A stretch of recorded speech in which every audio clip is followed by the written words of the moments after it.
ఇక డీటెయిల్ చూస్తే రాజన్న సిరిసిల్ల జిల్లాలోని పురపాలక సంఘం ఆధ్వర్యంలో స్థానిక 34వ వార్డులలో నిర్వహించిన ప్రజాపాలన వార్డు సభలు 2025 కార్యక్రమాలలో పురపాలక సంఘం అధ్యక్షురాలు Jindam Kala Chakrapani special deputy collector Radhabai ముఖ్య అతిథులుగా పాల్గొని కార్యక్రమాలను ప్రారంభించారు।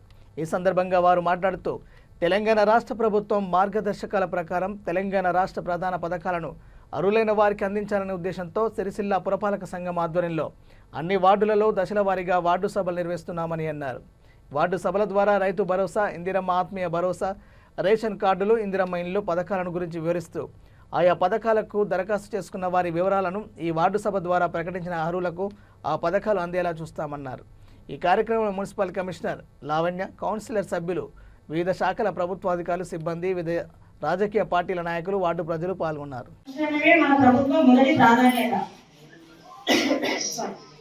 అందులో భాగంగా వ్యవసాయ యోగ్యమైన అన్ని భూములకు ఈ సహాయాన్ని ఈ నెల 26వ తేదీ నుండి అందించడానికి వినియోగం చేసుకోవాలి। వ్యవసాయ యోగ్యమైన భూములకు మాత్రం అమౌంట్ వస్తుందండి, 12,000 వస్తుంది। నెక్స్ట్, కొత్త రేషన్ కార్డు ప్రభుత్వం దగ్గరున్న వివరాల ఆధారంగా రేషన్ కార్డు నిరుపేదలను గుర్తించి అర్హులైన నిరుపేదలందరికీ కొత్త రేషన్ చేర్చడానికి వచ్చిన దరఖాస్తులు గ్రామ సభల ద్వారా ఆమోదించుకొని అదనపు కుటుంబ సభ్యులను మండల కేంద్రంలో ప్రజాపాలన సేవా కేంద్రంలో దరఖాస్తులు ఇవ్వవచ్చు। వీటిని కూడా పరిశీలన చేయబడతాయి।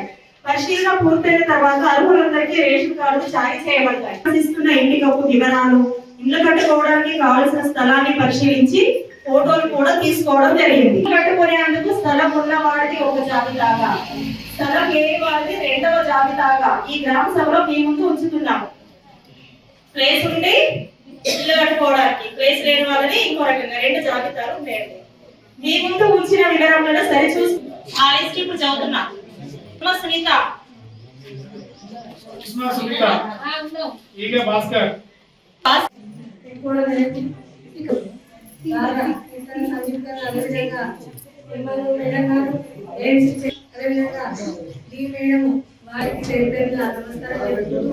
ఎందుకంటే ఇంతకుముందు మేడం గారు చెప్పినట్టు ఎవరి రేటు అయితే రాని వాళ్ళు ఉన్నారో వాళ్ళు మళ్ళా దరఖాస్తు పెట్టుకొని మళ్ళా పెట్టుకోవాలని చెప్పడం జరిగింది। మరి ఎందుకంటే మరి ఎవరికైనా అర్హులైన వాళ్ళకు పథకాలు అందుతనే చాలా బాగుంటుంది। మరి ఏ ప్రభుత్వాలైనా ఎవరైనా కూడా ప్రజలకు అందుబాటులో ఉండి మరి సేవలు అందించే ప్రభుత్వాలు కాబట్టి మరి ఎవరైనా ప్రజాప్రతినిధులైనా ఎవరైనా కూడా మరి అర్హులైన ప్రజలని గుర్తించి కూడా ఇవ్వాలని కోరుకుంటూ మరి అంతేకాకుండా కూడా మరి డబుల్ బెడ్రూమ్ దాదాపు గత ప్రభుత్వము మన 1800 పైకి చిల్లర ఇవ్వడం జరిగింది। మరి అందులో కొన్ని ఎండింగ్ ఉన్నాయి, అవి కూడా ఇవ్వాలని కూడా మీరు వాటిల కౌన్సిలర్ మా దగ్గర కూడా రావడం జరిగింది। అవి కూడా ఇవ్వాలని మేము కోరడం కూడా మన గౌరవనీయులు మన జిల్లా కలెక్టర్ గారి వారి దగ్గర కూడా వెళ్ళి, ఎందుకంటే ఎవరైనా కూడా మరి ప్రజలకు అందుబాటులో ఉండి సేవలు అందించి వాళ్ళకు అర్హులైన వారికి మరి రేషన్ కార్డులు కానీ, పింఛన్లు కానీ, మరి ఇందిరమ్మ ఇండ్లు కానీ, మరి ఇంకా రైతు భరోసా ఇంతకుముందు అన్ని చెప్పిండు కాబట్టి అవన్నీ కూడా చేస్తున్నారు కాబట్టి ప్రజలు అన్ని రకాల ఈ రోజులలో ఇప్పుడున్న రోజులు మరి చూస్తున్నారు కాబట్టి మరి మీకు అందరికీ తెలుసు కాబట్టి మనం అందరము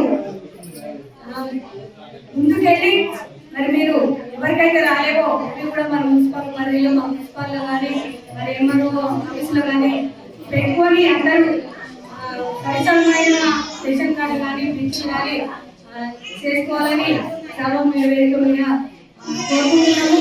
మరి ఈ 34వ వార్డు అక్క చెల్లెలకు అందరికీ మరొకసారి ధన్యవాదాలు।